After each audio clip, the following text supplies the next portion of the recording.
তোমরা যারা এসএসসি 2026 পরীক্ষাতে রয়েছে তোমাদের বাংলাদেশ ও বিশ্ব পরিচয় পরীক্ষা, তো বাংলাদেশ ও বিশ্ব পরিচয় পরীক্ষায় সাজেশন নিয়ে হাজির হয়ে গেলাম কিভাবে পড়লে তুমি নিশ্চিত পাবে। এই ভিডিওতে তোমাদেরকে A to Z জানিয়ে দেবো এবং বেশ কিছু টেকনিকের কথা তোমাদেরকে বলে দেবো।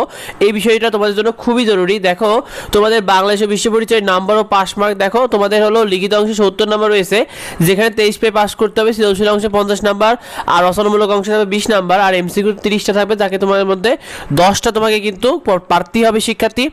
তোমাদেরকে জানিয়ে দিই তোমাদের বাংলাদেশ ও বিশ্ব পরিচয় যে বোর্ড বইটা রয়েছে এখানে এমন কিছু টপিক রয়েছে যেগুলো তুমি অন্য কোথাও থেকে ভালো মতো পাবে না।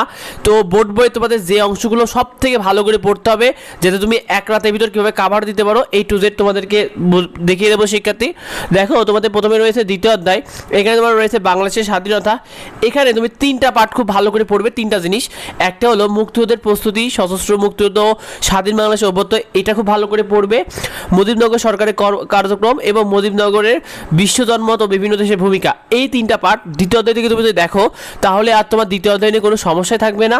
এবার তোমাদেরকে জানিয়ে দিই তৃতীয় অধ্যায় রয়েছে তোমাদের সৌরজগত ভূমণ্ডল। এখানে তুমি পরিচ্ছেদ 3.1, পরিচ্ছেদ 3.2 এবং জোয়ার ভাটার ধারণা ও কারণ ও শ্রেণীবিন্যাস, এই 3টা জিনিস খুব যদি ভালো করে দেখতে পারো তোমার আর এই তৃতীয় অধ্যায় নিয়ে কোনো সমস্যা হবে না ইনশাল্লাহ।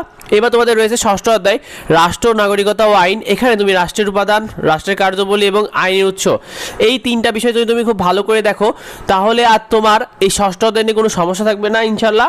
আর তোমাদের দশম অধ্যায় রয়েছে জাতীয় সম্পদ ও অর্থনৈতিক ব্যবস্থা। এখানে তুমি জাতীয় সম্পদ সংরক্ষণ এবং অপচয় রোধ, বিভিন্ন অর্থনৈতিক ব্যবস্থা ও বৈশিষ্ট্য এবং বাংলাদেশের জাতীয় আয়ের বন্টন পরিস্থিতি, এই 3টা বিষয় যদি তুমি ভালো করে দেখো তাহলে তুমি সৃজনশীল বলো, এমসিকিউ বলো, প্রতিটাতেই তুমি সুন্দর মতো কমন পেয়ে যাবে। এই 3টা পার্ট অবশ্যই একটু ভালো করে দেখে ফেলবে। এবার তোমাদেরকে জানিয়ে দিই 11তম অধ্যায় রয়েছে আমাদের অর্থনীতি নির্দেশক ও বাংলাদেশের অর্থনীতি।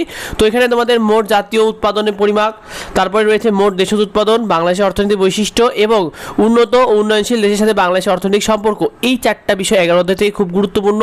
এই অধ্যায়টা তোমাদের জন্য খুবই গুরুত্বপূর্ণ, এইটা খুব ভালো করে তোমাদের দেখে ফেলবে।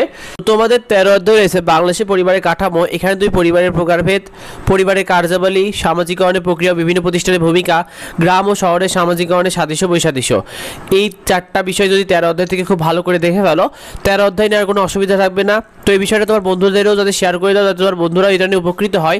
আর তোমাদের পরীক্ষা কার কেমন হচ্ছে কমেন্টে আমাদেরকে জানিও, এবং পরবর্তী ফ্রি সাজেশনগুলো এবং নিয়মিত শিটগুলো পেতে অবশ্যই আমাদের এডুবাং ইউটিউব চ্যানেলকে সাবস্ক্রাইব করে রেখো, এডুবাং ফেসবুক পেজকে ফলো দিয়ে রেখো।